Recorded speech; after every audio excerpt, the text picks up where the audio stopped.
Okay guys, so it's Isabella and welcome back to a new video. Today's video is going to be a movie discussion slash review. I usually do these after I've seen a film and I can't stop thinking about it, and I kind of want to get my thoughts out there physically into the world, I guess, just to get them out of my head. So yeah, my OCD is funny that way. But yeah, so today we're going to be talking about the new Disney live-action adaptation of Snow White. So, I've heard a lot about this movie over the many years this has been in development, and there's been a lot of drama going around, and I personally think people are overreacting when it comes to all this drama that people are making up about Rachel Zegler and her thoughts. I actually think she hasn't said anything that really worth getting hated on. I think it's just a cool thing to be hating on her right now, so people are just doing it. But me personally, I think she's a great actress and I really like her, and honestly I think people are overreacting just a bit.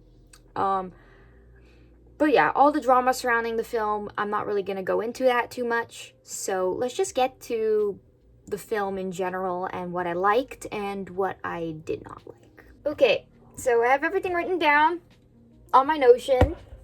So let's go through these point by point. They're not in any specific order, so they're kind of all over the place. But who the hell cares? This isn't a professional channel. I'm just doing what I do for fun. And trying to grow my channel, but anyway. Enough about that. So my first point that I want to make is that Rachel in this movie was phenomenal, as everyone says she is. As always, her acting is great. I loved her in it. I think she was just really great as Snow White. I think she looked the part. I think she felt the part. She really played the character well, and I enjoyed watching her journey from start to finish. I had a fun time. Again, her singing is always phenomenal, and I loved hearing some of the new songs.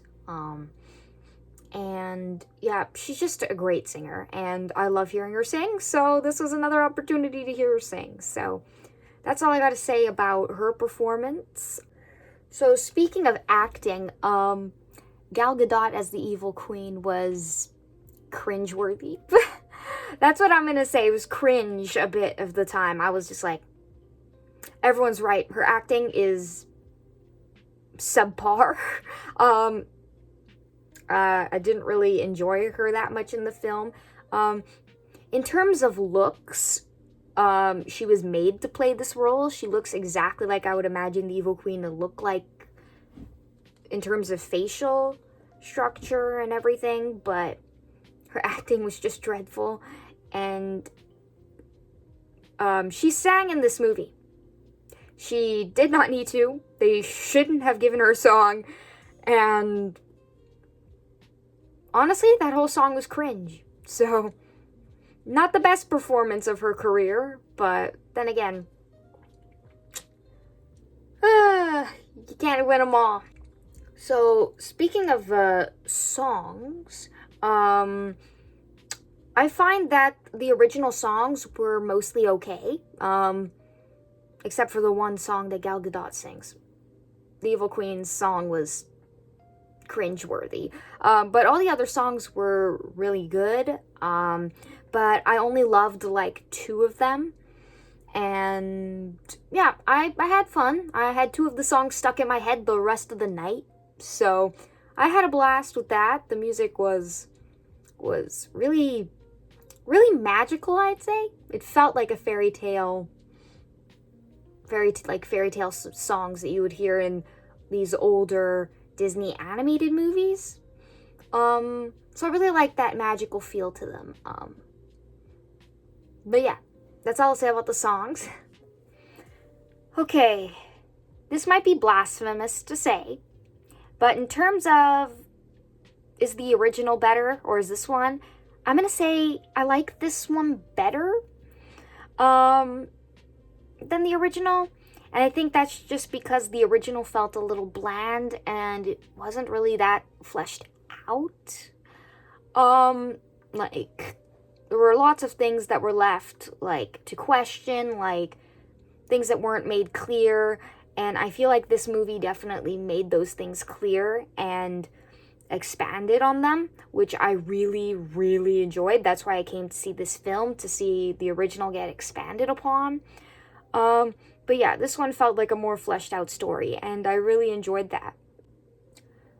Next, we're going to talk about the change from a prince love interest to now it's a bandit named Jonathan. I like this romance. I actually like it. It's kind of cute. The actor is not that good looking, but I still bought the romance somewhat. But yeah, I like that they changed it because the prince in the original was kind of stalkerish.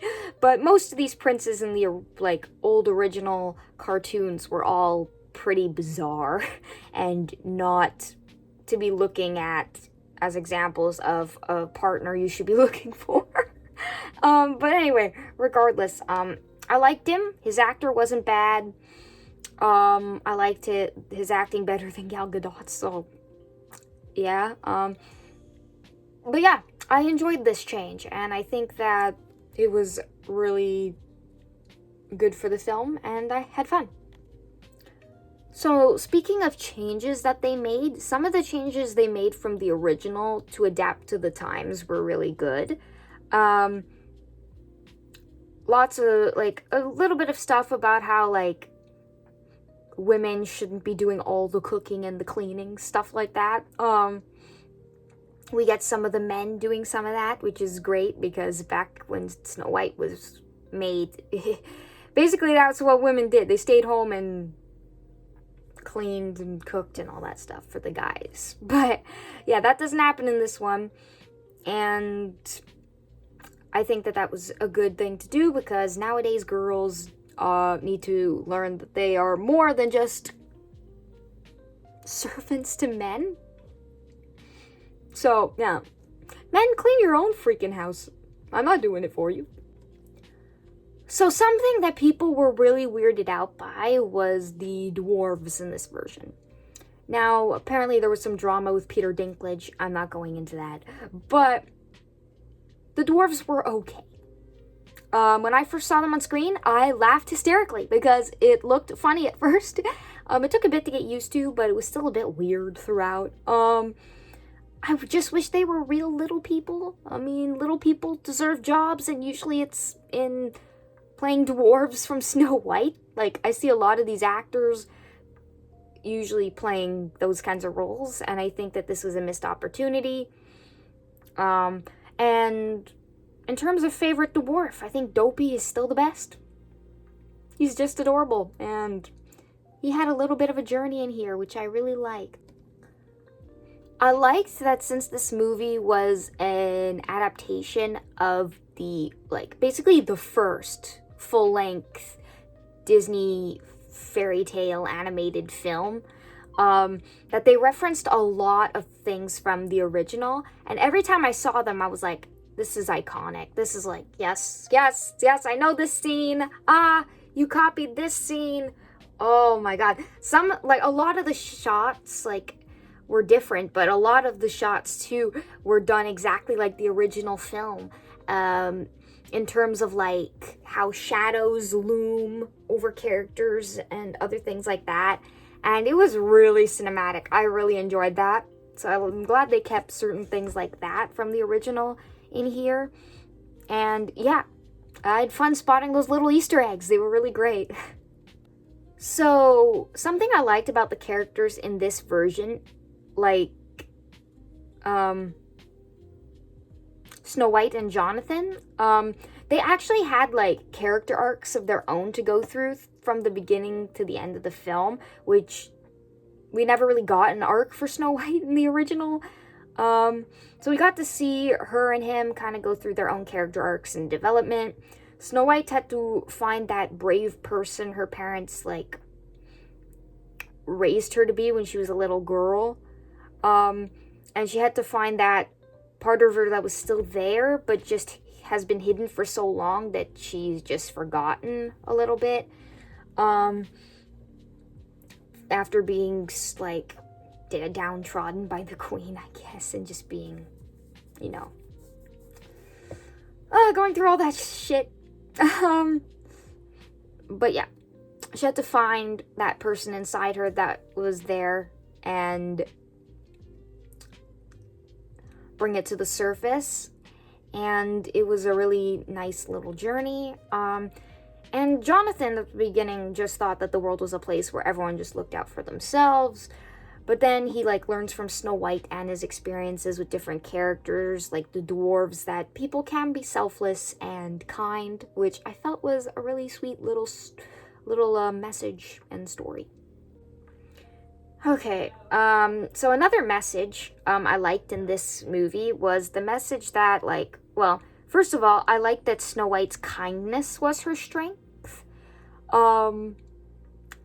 And, like, how she wins because of that kindness and compassion. And, because it shows the audience that kindness is a strength and not a weakness. And many people think that kindness is a weakness, which the queen in the movie makes abundantly clear. But that's what makes her different from the evil queen, and that's what ultimately has her beat her in the end. And I really like that. You don't always need violence to solve a conflict. Sometimes you just need a little bit of kindness and understanding. Okay, so my overall review. Overall, I enjoyed the movie. Would I watch it, like, every year? Probably not. But it's a fun occasional watch, I'd say. I don't know why people are hating on it so much. Again, it's probably because it's just cool to hate on it right now. But I had fun with it.